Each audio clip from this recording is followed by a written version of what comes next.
Good evening and welcome to the 2021 virtual question and answer forum tonight. In a normal school year, we don't usually have evenings where we answer questions, but because of what the COVID virus has done to our community and to our education and having us ensure that we have safe schools, we've had to change how we do schooling with the COVID virus in our community.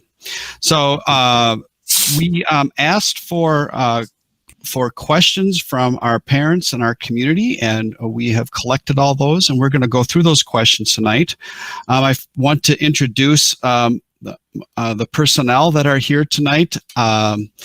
The individuals that are in front of you have spent a lot of time face-to-face as well as on virtual meetings doing planning with technology, with facilities, with teaching and learning, movement in the building, plexiglass, distancing, all those things that go along with schooling during this pandemic. So I want to introduce Jeff Jorgensen from Special Services. He's got the nice kind of picture with a nice smile. Oh, there he is.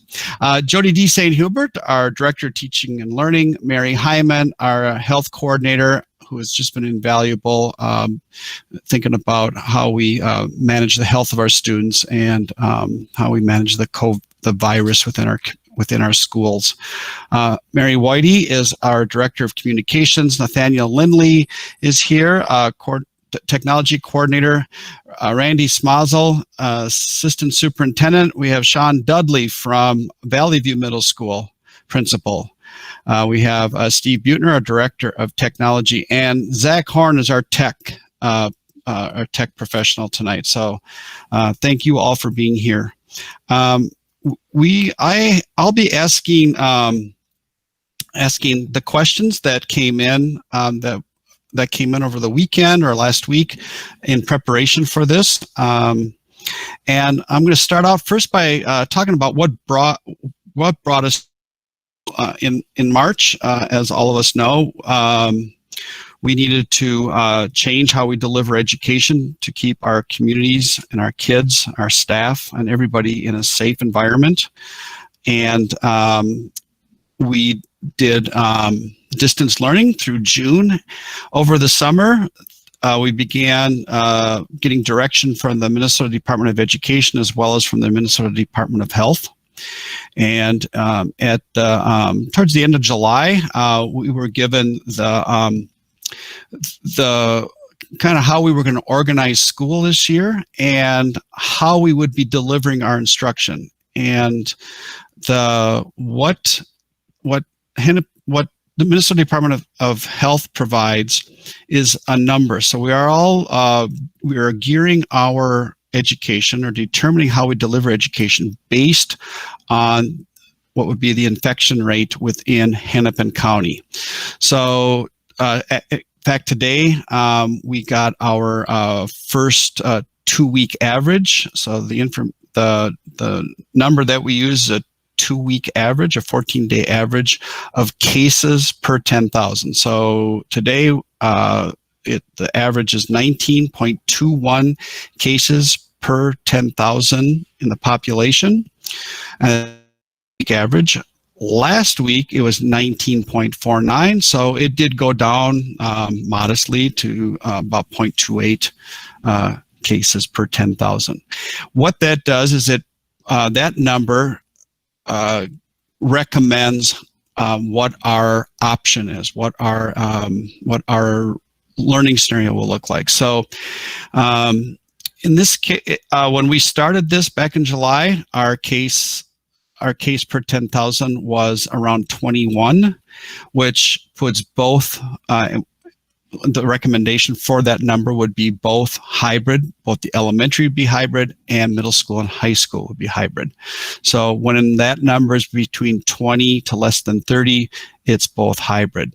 Now we are barely below 20, and if it's 10 to less than 20, then elementary can be in person, middle and high school will be hybrid. But in talking to the Department of Health and talking to our other partner closer to Edina, the Bloomington Public Health, we are maintaining both our elementary, middle school, and high school in hybrid.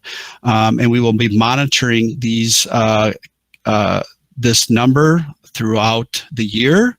But at the same time, we will also be working with the Department of Health as Bloomington Public Health to help us guide us through how we can work within the three models of in-person learning, hybrid, and distance. If the numbers go above 30, then we begin to shift back into distance. And if for example, if the cases are 50 or more, both elementary and high school would then return to distance. So we watch this number closely to determine how we're going to deliver our instruction. The second part of our work is to make sure that we have protocols in place. And the most important protocol is the social distancing, the 6 feet from one another. That we hear about that, of course, in the media, and we are implementing that protocol in all of our sites and all of our buildings and all of our programs. We also require masks, and we are also encouraging hand washing, and we'll get into more of that detail a little later on.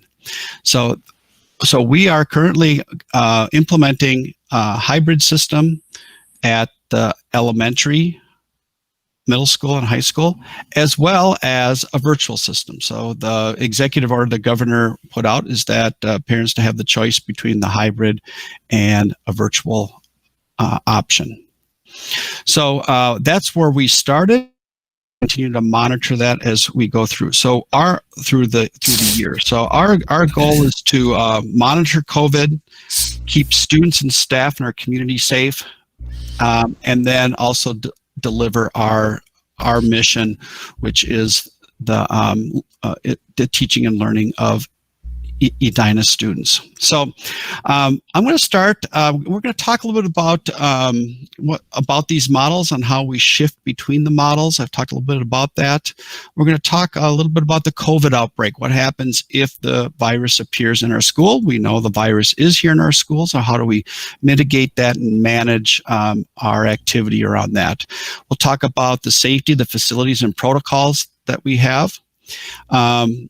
We'll also talk about how we are managing our special education students, how some questions related to technology. We'll talk about the instructional models. We will also talk about the Edina Virtual Academy, and then some general questions about secondary from secondary students. So all these topics will be guided by the questions that all of you provided virtual Q&A. So to start off, I'm going to ask Randy, our assistant superintendent, how can students shift between the learning models, between the hybrid and the virtual? Thank you, John. Good evening, Edina families. Thank you for submitting your questions. It provides a great platform and opportunity for us to clarify some things and to understand what are some of the needs that are still out there in terms of communication. So we sent the survey out to families in early August, asking families to select a platform or a model or a pathway, I should say, either virtual, remote learning at home, or coming to school 2 days a week as part of the hybrid.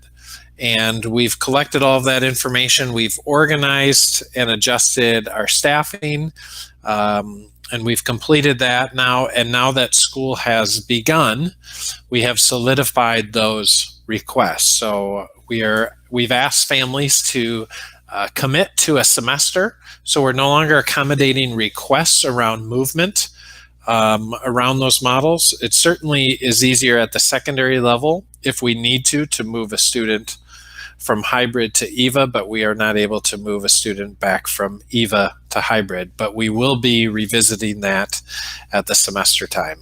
Currently, we have about 23% of our elementary students signed up for EVA, or the virtual learning pathway. At the middle school level, it's about 26.5%, and at the high school, about 25%. We have about 2,050 students across the district whose families have elected for a remote learning pathway, and about 6,300 who have selected the hybrid learning pathway. As many of you know, the virtual pathway looks different at the secondary level than at the elementary level.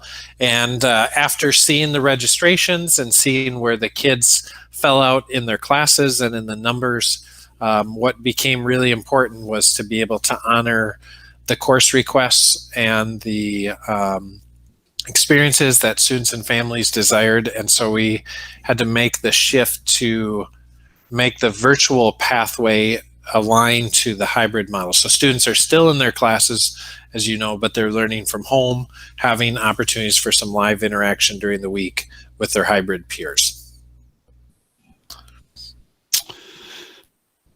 Thank you, Randy. The next question that came up is, are there any plans to return to school more than 2 days per week? Are we making plans for a 4-day week return, assuming milestones are met? What are those milestones? So again, we will be working with Minnesota Department of Health, the Minnesota Department of Education in monitoring the COVID infection rate in Hennepin County, and we will make decisions based on that number, and so that we can keep kids, staff, and the community safe. We will continue to make sure that we can implement our protocols and continue to monitor. I don't see any plans for 4-day per week in the very near future, but we will begin to think about that and what that means if the virus becomes less active, that would allow us to bring in more in-person learning. We will definitely begin to look at planning for that. And even if it goes the other way, if the virus becomes more active, then we would be move towards more distance learning. So we working with our partners in our departments of health, as well as our own work around our protocols, and the milestones will be based on those milestones related to safety.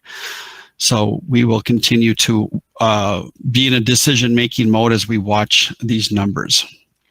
We're going to shift to somewhat related to the COVID outbreaks, and I'm going to ask Mary Hyman, our health coordinator, to talk about this. And I'm going to ask this question that came in from a parent. If my kids are in hybrid and expected to be in the classroom at Edina High School, but need to stay home due to a positive virus test, do they need to notify someone of the temporary change in plans?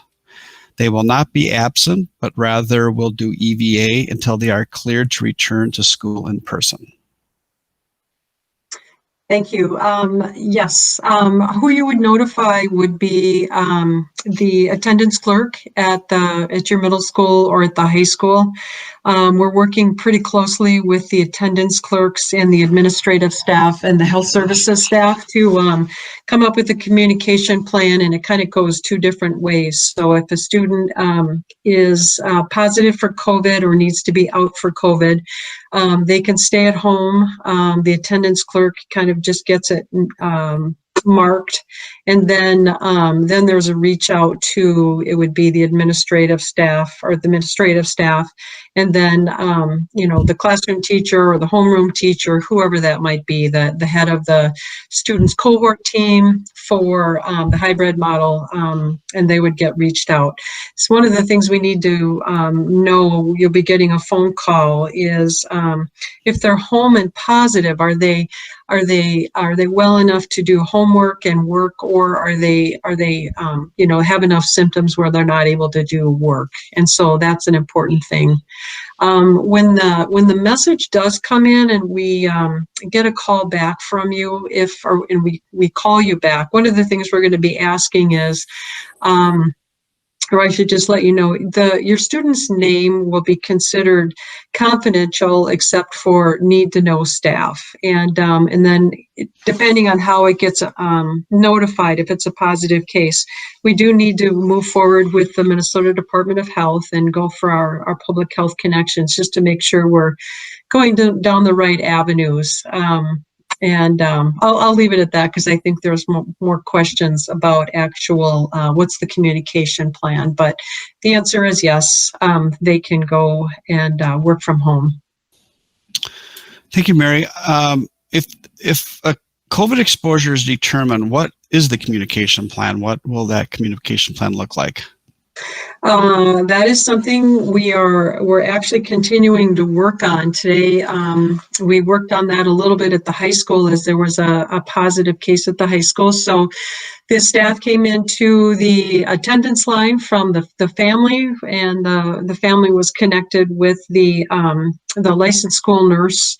And then she met with the administrative team. And so I know that they were working with the family on close contacts for the students, and they were working on, carpool, and this is a good reason why we're working so strongly on maintaining a cohort, because we worked on the cohort and they were not determined close contacts. But from there, then what happened, we worked with the Department of Health, and then Andy Beaton, I think by 3:15 this afternoon, after speaking with individual contacts of teachers, for example, at the high school, the message was sent out to the Edina High School community to let them know that there was a positive case at the high school.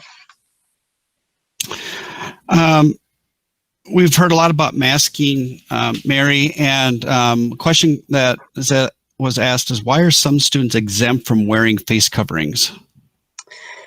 I just have to comment that so far, when I've asked the school staff about masking so far between the elementary and the secondary, it's really just really positive comments. There hasn't been any issues with students not masking, but for students that can't mask, there are a few exemptions. In particular, if a student has an IEP or a 504 plan, there might be a developmental, behavioral, or medical condition that the student might have some issues with, their breathing status, or developmentally they can't take their mask off by themselves. And so these are all the parameters that are in this policy 308, which is our masking policy for Edina Public Schools, and it follows all the recommendations that are set by the Minnesota Department of Health. And so, there are other sorts of things, like also younger students. But for students without, a developmental, behavioral, or medical condition, teachers are really working to build mask tolerance, and that would also be at the secondary level. It's just a difficult routine. And those students, I really can't speak to that right now, but those are the goals, because as far as I know, students have done really well with the masking policies so far. So I think that might be good for now. Good. Another question that came in is, what will be the protocol if there's a COVID exposure at any school in the Edina School District? Entire school shutdown, partial school shutdown? And that's a question that can probably depends. It depends on the level of transmission from an exposure, how many students it impacts. We will work closely with the Minnesota Department of Health if it's a large number, we would also make a decision whether that a group of students and the teacher, or a couple groups of students and teachers need to be quarantined. It could be that we would shut down maybe one athletic team where there could be exposure. So it really depends. Shutting down the whole district would be something I think the Minnesota Department of Health and our partner, the Bloomington Public Health Department, would be involved in. So as Mary indicated, we monitor each of these exposures and take them seriously. And through the contact sourcing, we figure out how we need to respond to keep our kids safe, keep our staff safe, and keep the community safe. I don't know if Mary, you want to add anything more to that? Yes, I think one more thing. So, John, one of the things we're putting on the website under the safe learning spaces is anytime the Minnesota Department of Health really comes out with some significant guidance for the schools, like this last week. They have a brand new COVID-19 decision tree for people in schools and childcare programs.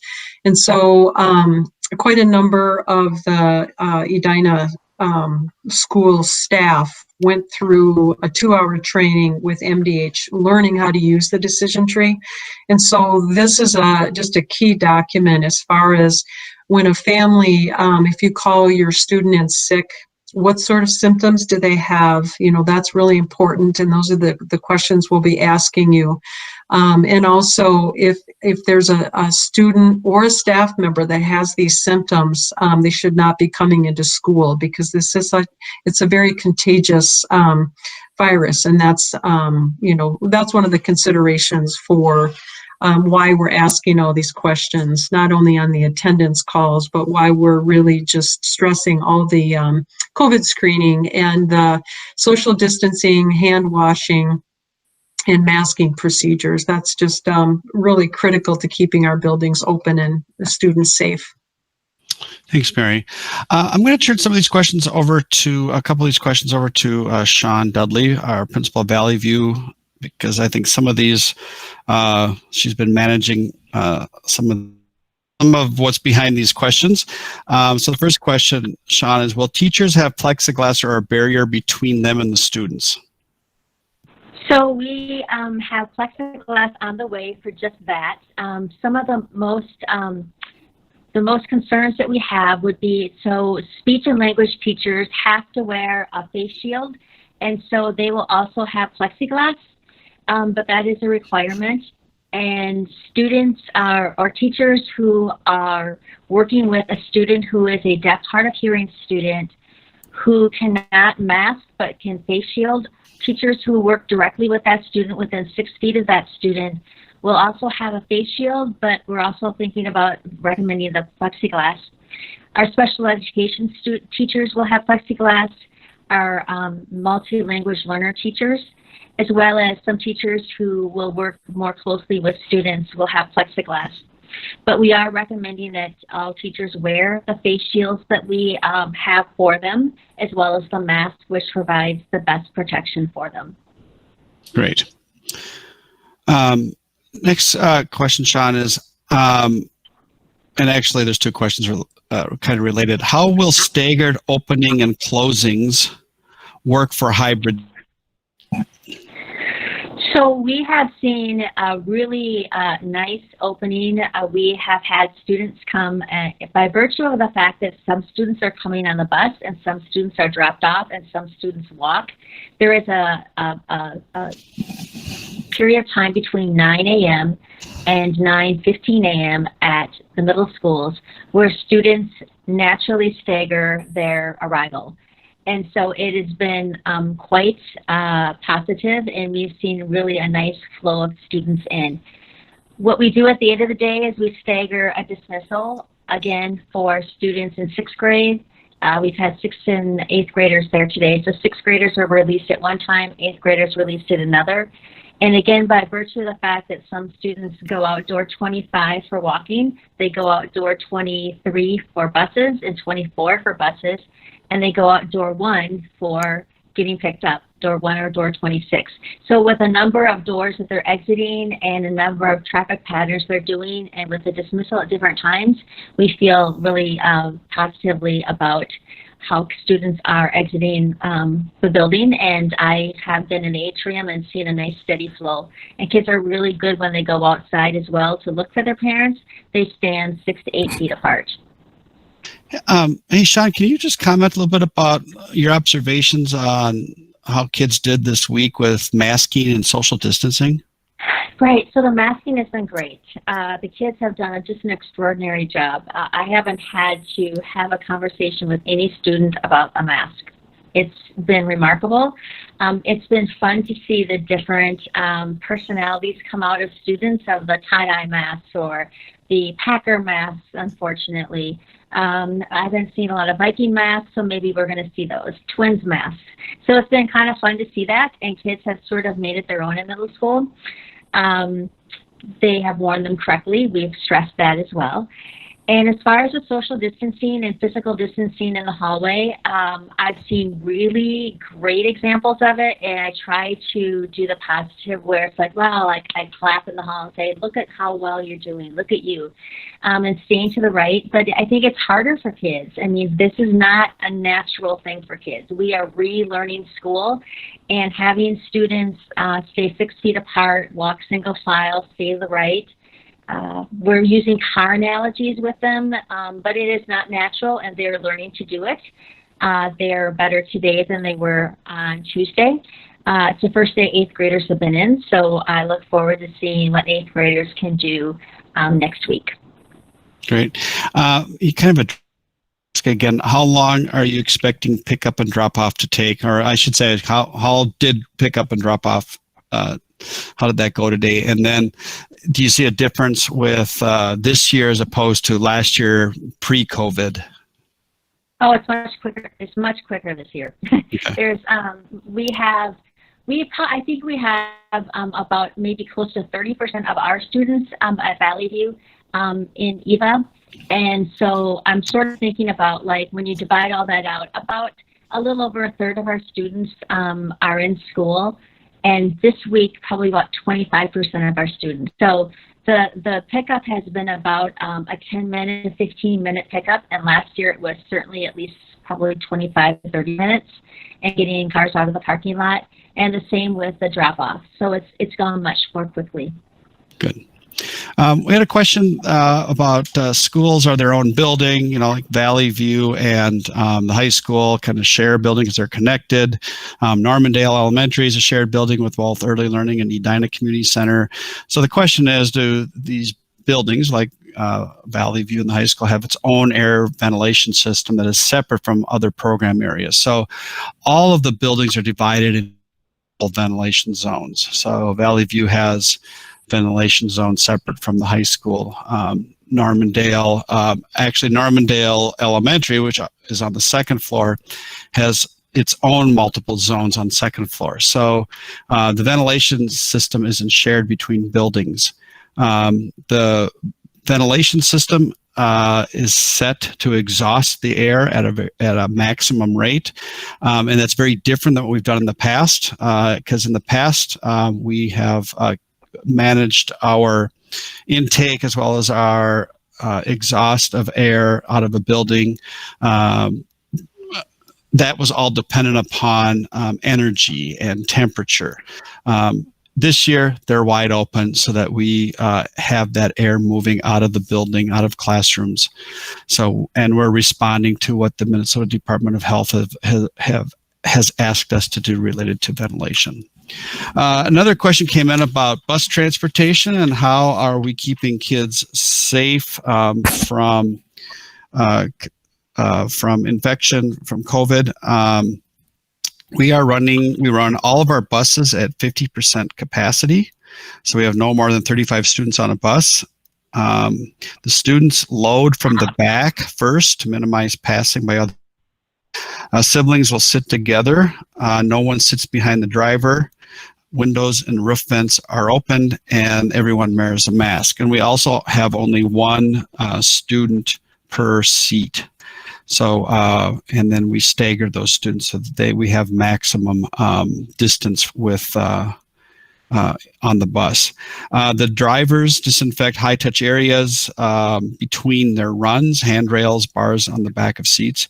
And then twice a day after the morning routes and after the afternoon routes, the buses are sanitized using electrostatic foggers. So as the weeks go on, we've had this week we've had some questions about will we be running some additional routes. After the 21st of September or so, we will determine if we were going to run more routes just to make sure we understand the experience we're having with our transportation. So we are transporting about 50% of all students in the district this year. So transportation is keeping our kids safe with their practices, as well as with how they social distance and ensure kids are masking.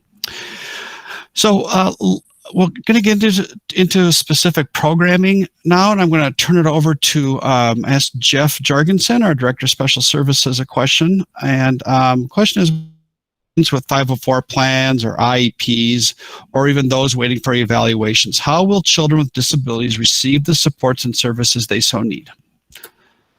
Jeff. So thank you, John, for that intro and for the question. This has been an ongoing question ever since distance learning began last spring, and we've been working to refine our services both in special education and for students that need accommodation or those that need intervention. So there's a lot of different levels within our intervention programming and also within our disability service model. And so as far as the evaluations that people are asking about, those evaluations are now being conducted on site or by appointment. So for students that are attending in hybrid, those students will be evaluated in person. And for students that are on the evaluation list that are currently attending the virtual academy, those students too, if necessary, can be brought on site or be provided or secure an appointment to be evaluated, so that there's not a delay in the evaluation process, either for new evals or for the reevaluations that we typically do for our students with 504s or those with IEPs. As far as the service delivery model goes, we've got our special education teachers that are on site providing that face-to-face service to our students, so that the services look a lot like they did pre-COVID, with the exception of just being on site 2 days a week. Right now, we have all of our students in attendance 2 days a week in special education and for 504. There will be considerations for increasing the number of days after we as we approach that October 1st date, as we've explained in our previous communications coming out of the Student Support Services Department.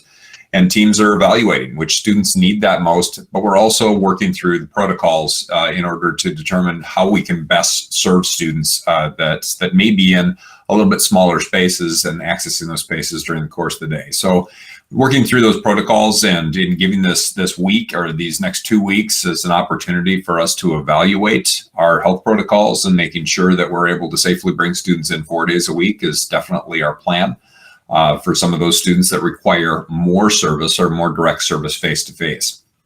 As for the EVA students, those students that are receiving services directly online, we have dedicated some special education teachers to providing service. But all case managers will be maintaining their caseloads. So if your child had a case manager, say at Valley View or at Southview or at the high school, they will have that same case manager servicing them. There might be a different service provider at times, but we're trying to maintain case management to the greatest extent possible because we see that relationship is key, and we want to pair up our teachers that know students with those that are being serviced or in need of service. We've also increased the amount of paraprofessional time that will be available both in an online format and as students are coming into us to receive direct services. It's a little bit tricky, but we've been able to work with our paraprofessionals to provide more work completion assistance and also some organizational skills assistance after students have attended either direct service in the classroom or after receiving some special education direct services and supports. Jeff, a question came in about children who need one-to-one support. So what about children who need one-to-one support or qualify for PCA, which I think is personal care attendance services in their own homes? Will Edina cover this cost, or will MDE, Minnesota Department of Education, cover this? Currently, DHS won't let families use PCAs or parent pay for distance learning, but the child qualifies, and parents desperately need this to help their child through the day at home.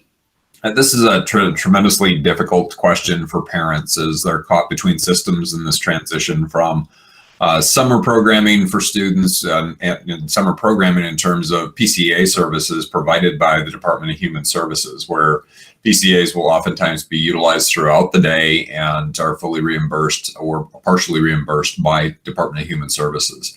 Now with schools starting online again, the DHS is giving some parents guidance that those PCA services may be reduced or eliminated during this time period. And as a result, we've been working very closely with both MDE and the Department of Human Services, the Minnesota Department of Education, Department of Human Services, and many families from the Edina community who do receive PCA services. We just met actually this morning with Representative Edelson and again, MDE and DHS and our families to try to start brainstorming ways that we can effectively figure out how to cover this gap and to get over some of these issues that I know many of our parents are struggling with PCA services. So we're working on that both legislatively and with the organizations that administer those rules to try to make sure that our families do not lose coverage during this time if their students cannot be in attendance at school. As for students that are receiving one-to-one support within the school day, or would have traditionally received one-to-one support during the school day, and those students, when they come into school, if they're in the hybrid model, still continue to receive the level of support that is identified on their individual education plan.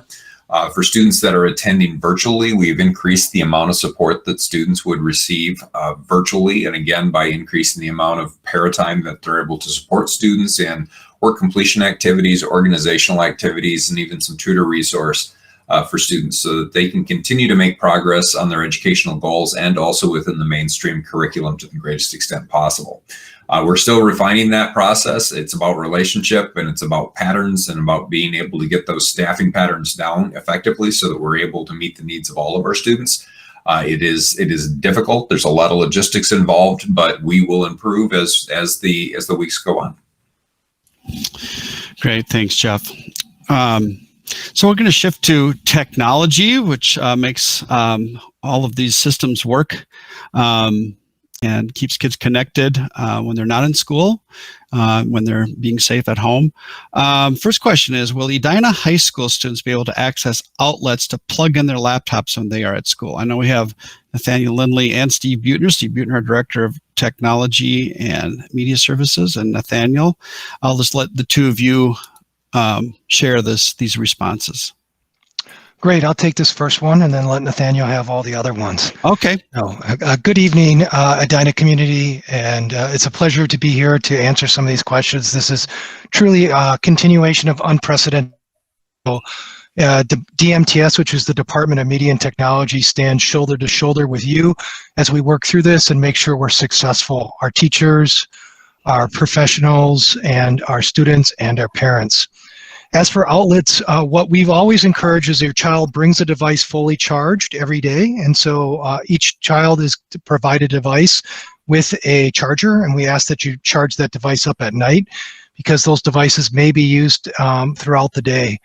If that happens, though, that maybe we forgot to do that, which it happens to everyone, there is outlets around the buildings and there are some spare chargers.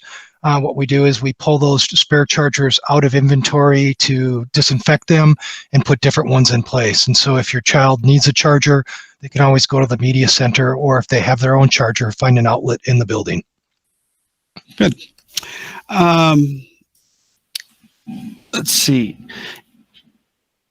With parents working from home and students learning from home, bandwidth will inevitably be stressed at times. How will teachers handle these bandwidth issues? For example, if a student is in a Google Meet but suddenly drops out due to bandwidth issues, will they be able to make up the work?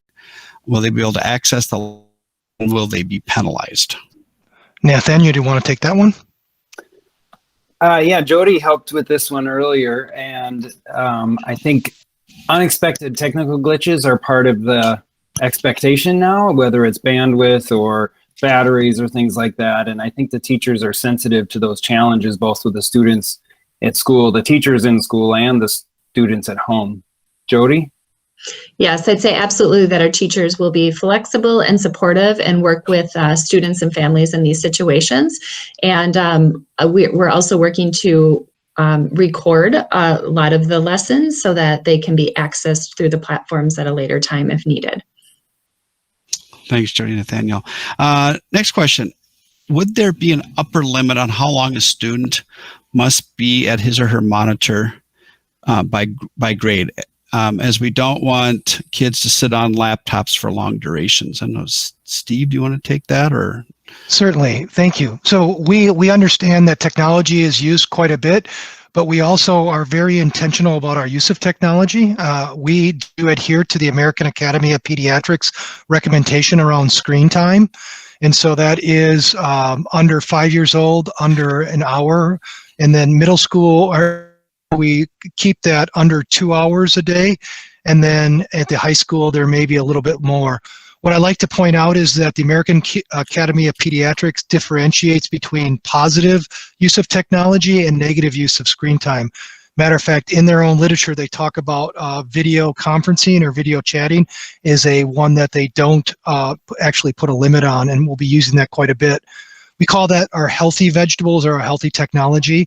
And what we want your child to do is stay away from that negative aspect of technology. And so we encourage families to put together a family media plan, which helps start introducing and practicing healthy use of technology. And our media specialists and our teachers also practice that as well. All of our media specialists in the district are Common Sense certified, as well as the buildings in the districts. And so that's idea of good technology or healthy use of technology when appropriate and limiting that.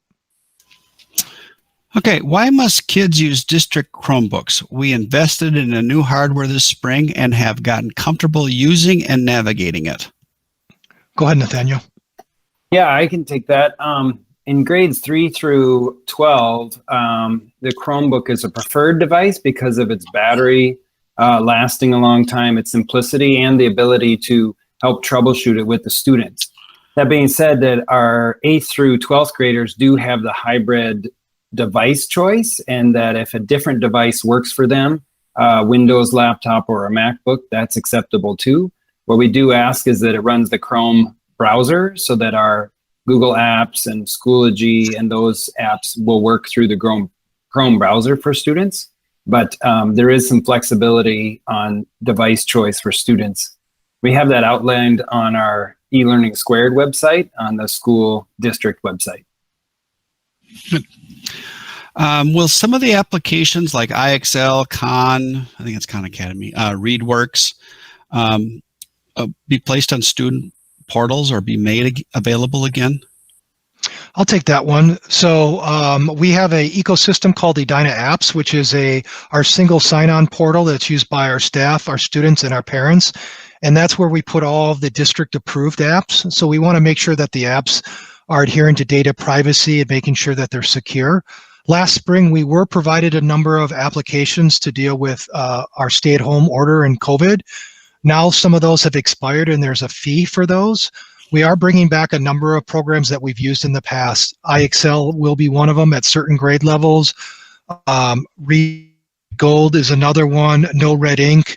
And so those will show up on the portal for our students. And then we're always working with our teaching and learning peers and Jeff Jorgensen's folks in the student support services to identify additional apps, and we bring those on and put those in the portal. Thanks, Steve. Next question is, how do I view my 3 kids' Schoology accounts? Is there a way to see their assignments and other information without having to log in separately as each student? Nathaniel, do you want to take that?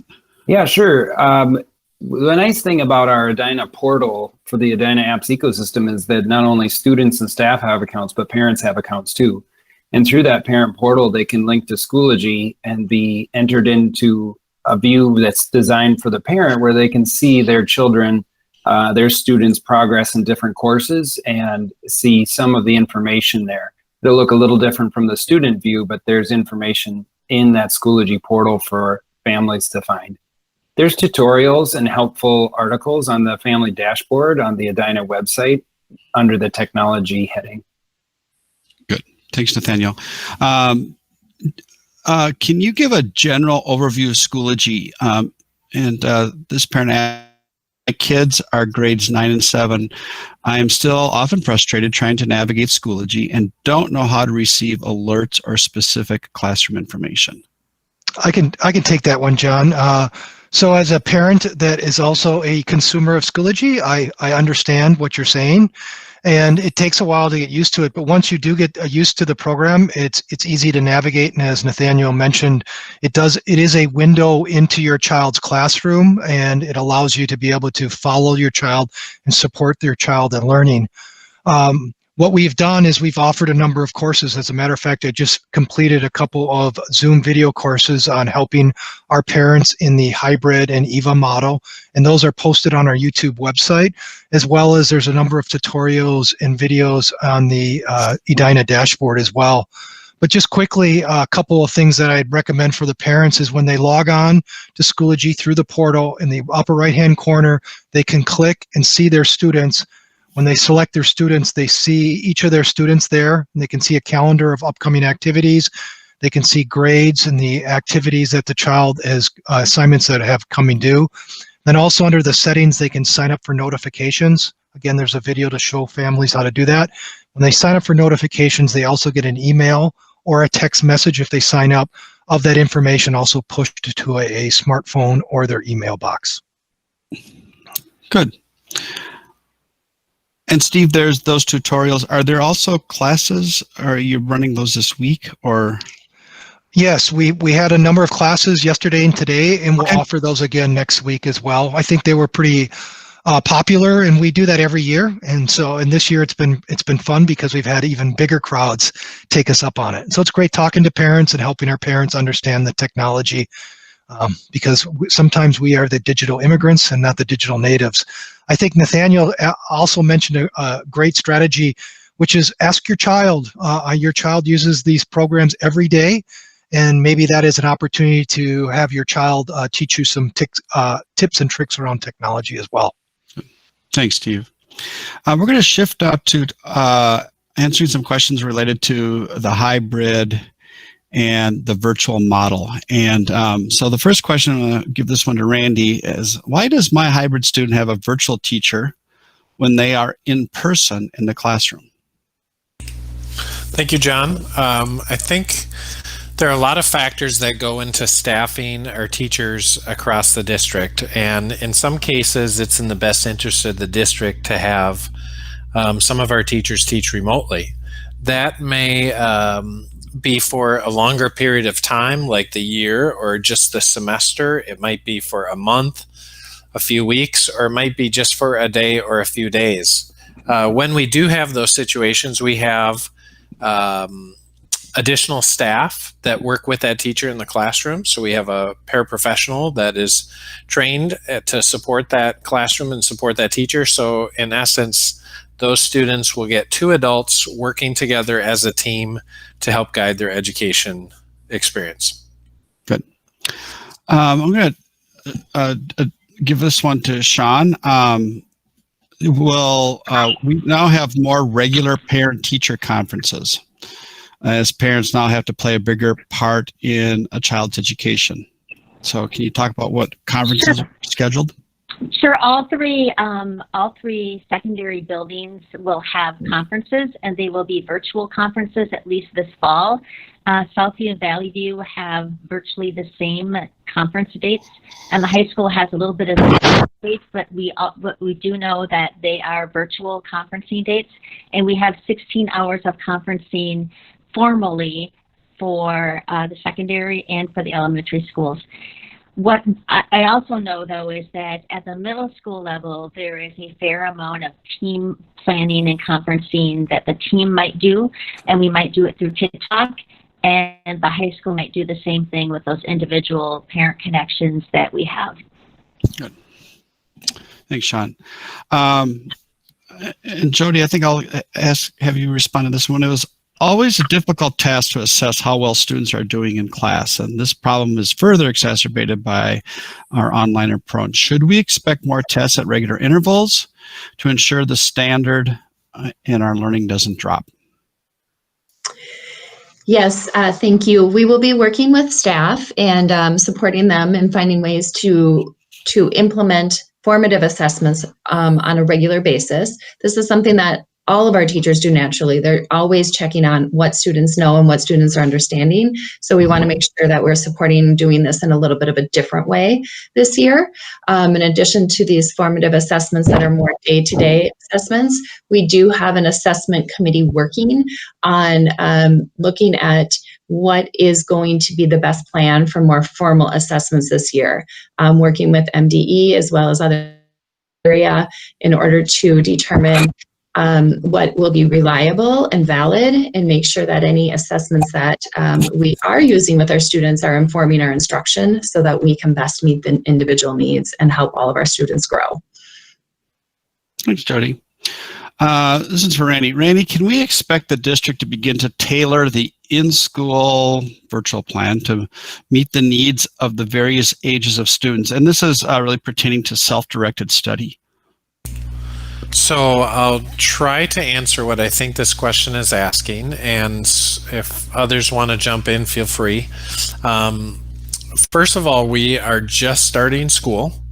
So we have a great learning opportunity for both the students and the staff about how these two pathways, complete remote learning or hybrid learning, are going to work and how they're going to work and interact with each other. We do know that a part of this process is that students, their own agency will be grown and stretched like never before. I mean, I think that's just part of the experience where students are really going to have to be agents of their own learning. They certainly will be supported by our teachers and taught by our teachers, but it will be healthy for them to continue to grow in that respect. I think it's really important that we recognize that our teachers have never been in this place before. Our principals have never been in this place. We as a district and you as families have never been in this place before. And so we need to continue to reiterate the patience and the grace as our teachers try different things, as our teachers explore what works and what doesn't, as we reflect on data based on feedback from kids, from principals, from staff, from families about what's working and what isn't, so that we can continue to grow and adapt to best meet the needs of our learners to the degree set forth in our vision in Edina Public Schools. Thanks, Randy. There's two questions here that are similar, and Mary Hyman touched upon this a bit when we talked about a student who may have a positive COVID test. But the question is, will hybrid students be allowed to connect virtually instead of hybrid for a day if they aren't feeling well enough to attend? If so, how will they check in with teachers? Will teachers be looking for students in both places, online if not in class? And a related question, if my kids are in hybrid and expected to be in the classroom at EHS but need to stay home due to a positive virus test, do they need to notify someone of their temporary change in plans? They will not be absent, but rather will do EVA until they are cleared to return to school in person. They're making that assumption. So I don't know if Randy and Sean want to talk about that. Sure, I can talk about it. Okay. So if a student is ill for a day or they have a longer term illness, maybe with COVID, and they're a hybrid student, they would just simply stay home every day as a hybrid student and work on activities from Schoology and for their learning. And if possible, if they can have that synchronous experience at any point as a hybrid student at home, that would be a bonus. So they would not become part of the EVA program. They would simply be a part of the program that they're in and just stay home and be supported with the learning that they would normally do. But instead of doing that 2 days a week, they would do it 4 days a week, as well as the distance learning day and Wednesday. Thanks, Sean. Okay, we're going to talk a little bit about the Edina Virtual Academy. How will teachers make sure EVA students are fully engaged in the learning when not presenting in the classroom? So me to take that, John? Sure. At the secondary schools, we have our AVID students will have a similar experience to our hybrid students. So our hybrid students are coming in to see us face-to-face 2 days a week, and that's 40% of the week, 2 out of 5 days. And our EVA students will be connecting or syncing in virtually 2 days a week. And again, that is 40% of their days. And so how do we make sure that our EVA students are engaged when they are connecting with us? Well, we look for cues just the same as we would as teachers with students who are face-to-face. We will try to do engaging pieces with the students.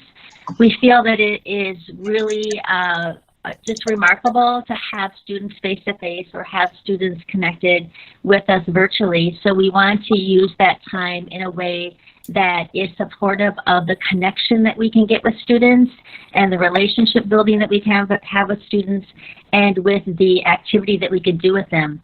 We are not going to use that time as a lecture time or doing something that is really more teacher directed. It will be, the communication will be from student to teacher, from students to students, and that's the kinds of activities and communication and work that we will have students do. So we do know that that is more engaging because it promotes student choice and it actually has student agency built in.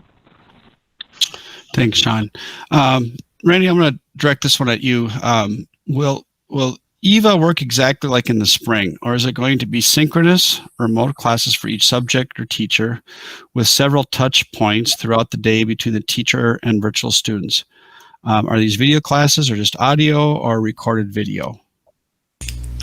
So a lot of combinations have been discussed about what the students can experience when they're in the EVA pathway.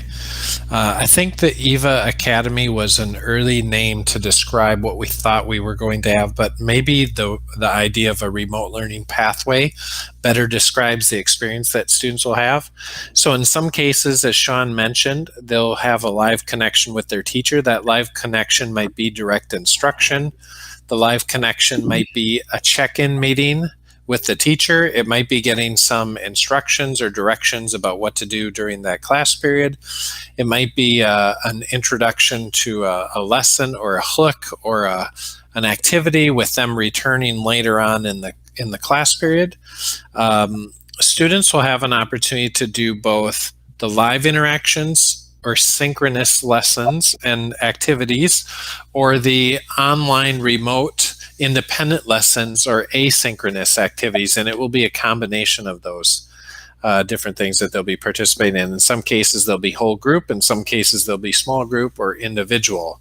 In some cases, teachers may be connecting with an individual student, although that would probably be a little bit more rare as part of the normal day. It would most likely be whole group or small group participation. So really it's a combination of a variety of activities. We haven't dictated exactly what that will look like because we understand that the formula is going to look a little different in terms of the combination of those activities in different content areas. So it might look a little bit different in science than it does in band and in Project Lead the Way than it does in language arts. And we want to respect what teachers bring to the table and how they need to teach their content to have the best approach of combination of small and large group activities for that. Thanks, Randy. EVA parents or caregivers will essentially be the teacher's assistant. It's a team effort. Will teachers proactively reach out to communicate with families, caregivers at the beginning of each week to provide the lesson plans for the week in advance? I can take that. Okay. So as part of our Schoology Types in secondary school, there will be a video overview given for each subject area. And then daily, there will be a quick snapshot video given for students on the work that they'll be doing. So, so that is one piece. There'll be always an overview for that as part of our Schoology Types. We also know that we have a fair amount of staff who are paraprofessionals and other support staff who on Wednesdays will be helping us reach out to students who may be struggling with things, maybe some homework help, as well as teachers being able to do some of that as well. So we're building in systems and fail-safes for students to make sure that we can stay connected with them and they can stay up to date and progress well with their work. Good. How frequently will Edina Virtual Academy students participate in live classes with the hybrid students at the middle and high school? Randy, do you want to take that one? Yeah, I will try to elaborate on what Sean had mentioned previously. Yeah. The goal is that there are at least a couple of live connections with their teachers during the week. And the formula that we're using is simply mirroring that of the hybrid. So when students are in the hybrid, they'll see a subject teacher twice a week. They'll have a live connection with that subject teacher twice a week. The teacher might have a small amount of time to interact with each student in a regular class. A large amount of their time is spent instructing either in whole group or in small groups and checking in with groups, etc. So when we look at students who are in the remote pathway and them connecting into and following along with the hybrid class, what that really means is that the entire class is using online-based curriculum, and then the teacher is facilitating students as they're learning that curriculum and moving through that curriculum. In some cases, they're live teaching it. In some cases, they may have pre-recorded a video. Again, in some cases, that live connection might be an introduction to a topic or an introduction to a challenge or an activity or an event, etc. But our framework is to have several of those live connections per week. And as Sean mentioned, if you think of the hybrid students as getting 2 days out of 5, trying to create a model where the Edina Virtual Pathway kids get 2 days out of 5, and that's how we arrived at 40%. Now, that doesn't mean that they'll be sitting in front of a computer getting live all day long, but what that means is that we're asking their subject area teachers to have that live connection with students twice a week. Thanks, Randy. I'm going to shift to what we've heard and maybe seen a lot in the media related to the social interaction in schooling during COVID, with students being isolated from one another and being online at home. One of our parents asked, one of the main benefits of schooling is getting kids to work in groups and social interactions. Are we planning to have more presentations, more group activities to ensure that that there's as we move to online, doesn't hamper the development of their socializing skills? There's also another question that came in about what social opportunities will EVA elementary students have? Isolation, lack of play, no socialization has been extremely hard for families. Will students attending EVA have an opportunity to participate in a school-organized, safe, in-person socialization pod event? So I'm going to address these two questions two ways. First, I'm going to share what our community education department is putting forward. In youth enrichment, the registration for youth enrichment begins on Monday. They are offering a variety of sessions with different times, on different days, with different activities, both virtual and in person. And the programs are designed to provide connection and social interaction that's so important for kids. Also, services is collaborating with Edina Give and Go to look at ways to involve high school students as mentors and leaders for younger students. They are exploring different ideas and looking for any ideas that families may have. I would direct parents to contact Cheryl Gunnis in community education. She welcomes emails from anyone with ideas to share about how to help kids connect and how to support families. So Cheryl Gunnison Community Education can help respond to needs for kids to socialize and to get some interaction with their friends and peers. Also, the second part to address this, I want to turn it over to Jeff Jorgensen, who's provided some leadership in social and emotional learning and how we're working with teachers in responding to this question. So Jeff, can I give it to you? Absolutely. So first of all, I just want to say, that SEL, social emotional learning, has been heavy in the minds of everyone, especially in this time of COVID, with the isolation and everything that everyone is dealing with, including adults. We've all struggled with this level of social isolation, and that has an overall cumulative impact on our overall mental health and our wellness and our ability to function within now social environments coming back. But I also want to give a very optimistic spin on this, is that our students and our staff are tremendously resilient. And we're already seeing that level of resiliency starting to come back as students are in attendance at school. And as they're seeing each other and that energy level is starting to rise, it's amazing how quickly students can move from an impaired state to a state where it's just like recovery has taken place. And right now, I would say that a lot of our students, especially those that are coming back in the hybrid model, even those that are connecting in the EVA model, are starting that healing process all right away, right from the very beginning, because they're connecting. They have some optimism that is helping even the adults in the system feel better about the services we're providing. To prepare our teachers this year, we did provide some training up front to them, and we focused in on 3 primary areas as we worked in developing their skills, because we recognize the teachers as the primary facilitators of that relationship development. So at the secondary level, it's a little bit different, because peer-to-peer relationships are probably the greatest area where we want to focus, getting students connected. But we also want to make sure that they're connecting with the adults in their environment. And so we worked with our teachers and have provided some training to them to help us and assist them with learning some of the skills necessary to cultivate and deepen relationships with our students, with one another, and to really work hard with creating those relationships with our families as well, because we're all in this together and we want to make sure that we're meeting the needs of our students. Sometimes our students are forthright in asking for assistance when they need it, but other times it's our families or their peers that are bringing those concerns to us. And so having great relationships peer-to-peer, peer to adults, and between adults in terms of the families and our teachers reaching out to them is exceedingly important.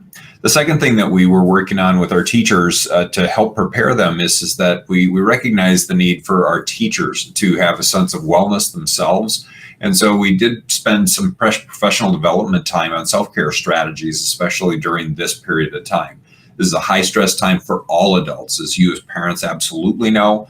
As our teachers are returning, we know that the stress level is high as we're trying to navigate this environment of the virtual world, the hybrid service learning, and these restrictions that we're all under in terms of the health protocols that we're all working on. And so it's very important that we're working on self-care plans for ourselves. And so we did do some training with staff on self-care. And with that, they're filling their bank up so that they have something more to share with the students that they're serving on a daily basis. So just like stress can be very contagious, that optimism that comes with a personal wellness is also very contagious. And so if the teacher is presenting in an optimistic and positive way, even though they're needing to wear a mask or they're limited to virtual instruction, those teachers are spreading optimism in their students. And as optimism goes up, so too does performance and engagement within the classroom. The third area is just really, again, focusing in on the development of deepened relationships, peer-to-peer and staff to student and staff to family. So we really want to elevate that student voice. We want to ask them those questions that really help us in meeting their needs within the classroom. And so we've given some guidance on what we call CASEL's 3 essentials or signature practices. And so that is helping teachers to understand the importance of welcoming and inclusive activities within the classroom, things that we've been working on in Edina for a very long time, but we're just drawing people back to those same practices that we've been established with, but really emphasizing the need to really focus on those before we jump into the academics. Because students need to feel connected. They need to feel connected. They need to feel engaged. They need to feel welcomed within the environment before they're going to actually engage in those educational activities. We also obviously want to continue to work on engaging strategies within the classroom to excite them about learning, but also learning how to take those breaks. As many of you have sat before a computer screen and really found that you're very efficient in terms of your time management, and you can fill up every moment of your day with working online. But without those breaks, you really will run yourself very thin. And so we want to be able to we want to make sure that we're scheduling those breaks, and we're working on transitions that allow students to rest, to recoup, to rejuvenate, and then return to the classroom. And then finally, we talk about just optimistic closures. You know, after every time that we're interacting with students, it's very important for us to leave students feeling optimistic about what's happening next.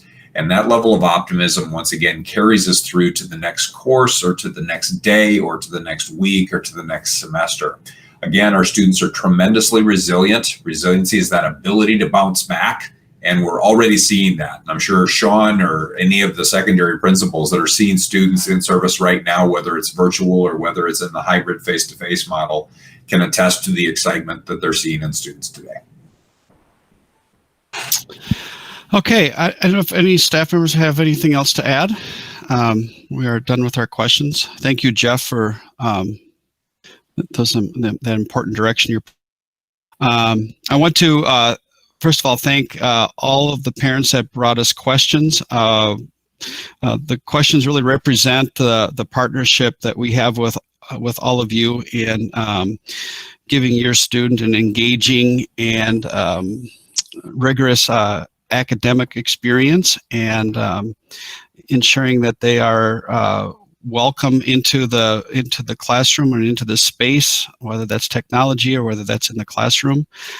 We take that partnership seriously, and we feel that partnership, and thank you for that partnership as parents in teaching your children. I want to also thank the amazing staff. I have never seen a group of people turn over so many rocks, ask so many questions, try so many different scenarios. And because of that, I'm very confident that we will and are delivering the Edina education to Edina students with a very talented, flexible, resilient, and talented group of teachers and leaders within the school system. So it still remains, it's an honor to be able to even during these unprecedented times. So thank you. I wish you all a wonderful evening, and please stay in touch. If there are questions about the program, please contact your child's principal, and we can be sure to answer your questions. So thank you for a wonderful evening.